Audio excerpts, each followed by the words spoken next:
this edition of Interview, we're joined by revolutionary designer Ozwald Boateng, who's here in Dubai to launch his latest collection, Black AI. Oswald, great to have you here. Why unisex and why now?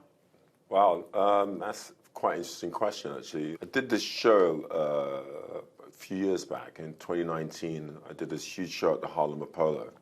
And I've been designing menswear, as you know, for quite a while.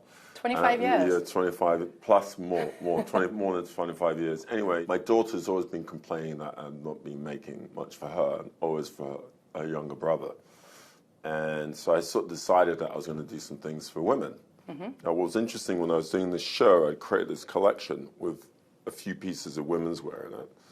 And I realized that my menswear was also working well in the women as well. And so that's kind of how I ended up, you know, kind of finding myself in this world of where you had a sort of almost genderless clothing. And so, yeah, that's very much it, yeah. You kind of hit London back with a bang after a 12-year hiatus, didn't you? Yes. You know, you showcased at London Fashion Week in absolutely. February. Yeah. Why have you been away so long? What have you been doing? Well, first and foremost, I mean, London menswear, there isn't much of a platform for that. And I think, so that's always part of the reason why I've been an issue. I mean, I've always been forced out of the show in Paris or New York or Milan. That's the first point. But I think also COVID, right? It's been 2 years at home twiddling my thumbs. So I kind of was thinking, you know, what am I going to do now when the world restarts? Yeah. And so I decided to do a big fashion show to kind of celebrate that. And also backed up with what happened during lockdown with George Floyd. There was a catalyst of communication around black culture. And I wanted to kind of also demonstrate that within the collection. And so the show itself was this real celebration of culture. You say there was a celebration of black excellence, Yes. I guess, and the narrative has really changed, I think. The moment you've experienced racism yourself, how do you feel, and how important is it that things have shifted or started to shift, I guess? No, it's not comparable to when I started in the business. You know, for the longest time when I was going to these fashion events, I'd probably be the only black person in the room. So that's for decades. And that's changed significantly now. I mean, the last, I'd say, 3, 4, 5 years, you know, I was at the Fashion Awards last year, I'm trying to remember, due to all the lockdowns, opening lockdowns. But yeah, and you know, there was a lot of black talent there. Yeah, from stylists to photographers.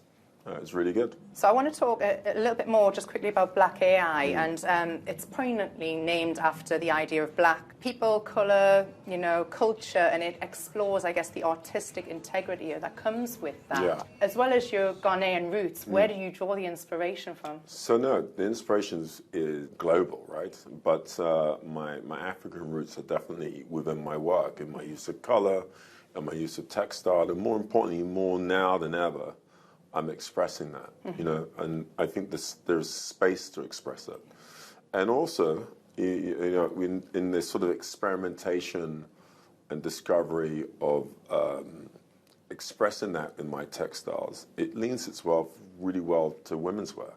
I mean, if you see some of these symbols that I have, these symbols are Adinkra symbols that are old Asian symbols that have been around for quite some time, and I've kind of played with the sizing of these symbols to create this sort of collage and patterns, and then I kind of translate that into a series of colours.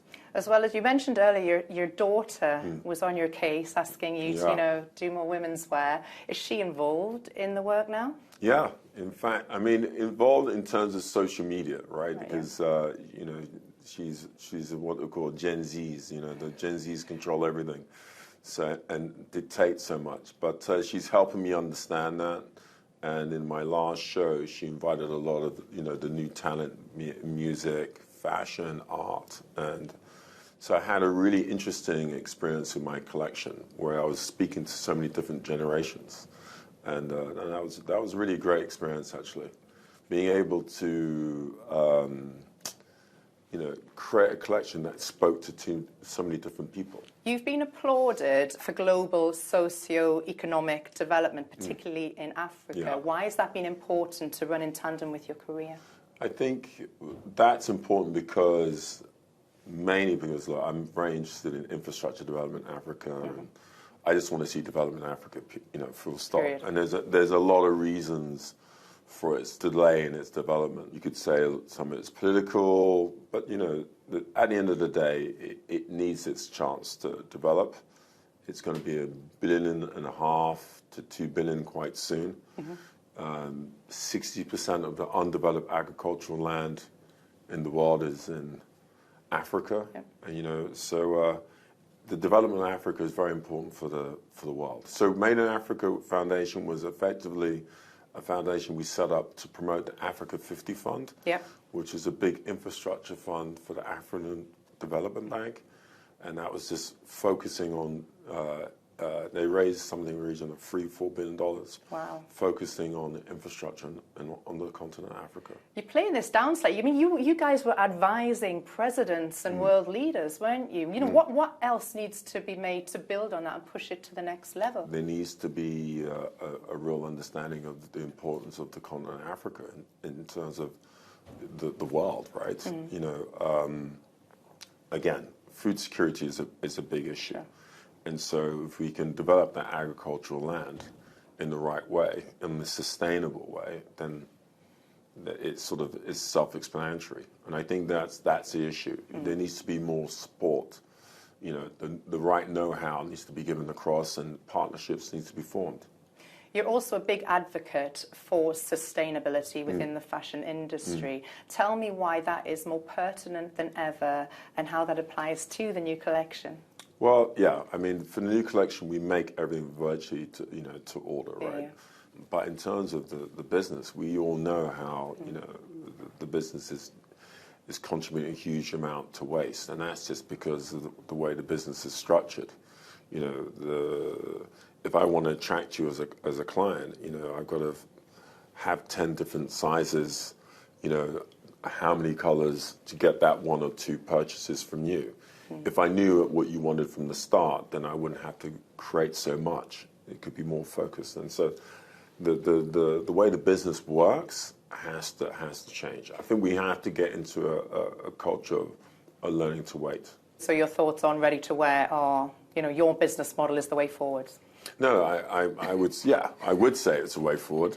But the reality of it is I mean, that will happen in stages. I think there has to be a much closer relationship between the design and manufacturer and the client. I think these 3 things need to be, if that window could be closed, then I think, and tightened up, I think we could save a huge amount on waste. From your days as creative director at Givenchy Homme to, being at the forefront of, leading the Savile Row tailoring, what's next for you?